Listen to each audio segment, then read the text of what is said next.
ஒரு துணை ஏன் இருக்கும்? ஒரு சாயத்தோல், ஒரு கண்ணீர் வந்தால் அதை துடைத்து விட கரங்கள், அந்த மடி, என்னன்னா ஒரு கர்ச்சீஃபும் ஒரு தலகாணியும் செய்யறத ஒரு ரிலேஷன்ஷிப் கிட்ட நம்ம எதிர்பார்த்துக்கிட்டு உன்னுடைய கடைசி காலம், கடைசி காலத்துல உன்னை பார்த்துக்க ஆள் வேணும் அப்படின்னு நினைக்கிறோம். இன்கேஸ் கடவுள் ஒரு 3 சீட்டு விளையாடி அவங்கள முதல்ல இறக்க வச்சுட்டாரு அப்படின்னா அது கேம்பிளிங் போச்சு. கடைசி காலம். ஐயோ, இதுக்காக தானே கல்யாணம் பண்ண 20 வருஷம் கஷ்டப்பட்டமே. ஆனா ரிலேஷன்ஷிப்ல இருக்கும்போது உள்ள ஒரு பட்டாம்பூச்சி பறக்குமே, பறக்கிற மாதிரி தெரியுதுல்ல, அதுக்கப்புறம் தான் தெரியும் அது வந்து பட்டாம்பூச்சி கிடையாது, குழவி அப்படின்னு. அப்ப அதோட அந்த மதுரம் வேண்டாங்கிறியா? அந்த கொடுக்கில் இருக்கும் தேன், அந்த கொடுக்கில் இருக்கும் தேனை வைத்து சூதாடலாம் நினைச்சா சூதாடலாம். தெரிஞ்சுக்கிட்டாருங்கிற இந்த ரிலேஷன்ஷிப்புக்கு இந்த புதக்குடி இருக்குல்ல, இதுல போய் விளையாடலாம் பார்த்தா எப்படி இருக்கும் அப்படின்னா வயிற்றுச்சலா இருக்கும். இவன் மட்டும் ஜாலியா இருக்கானேன்னு தோணும்.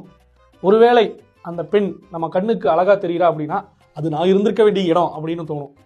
அந்த பெண்ணுக்கு உங்களுக்கு சம்பந்தமே இருக்க தேவையில்லை. அது யாரோ ரேண்டமா ரோட்ல போற பொண்ணு, இவ கூட என் வாழ்க்கை எப்படி இருந்திருக்கணும் தெரியுமா அப்படின்னு ஒரு சின்ன ஒரு அசைபோடல் உங்க மனசுல எழும்.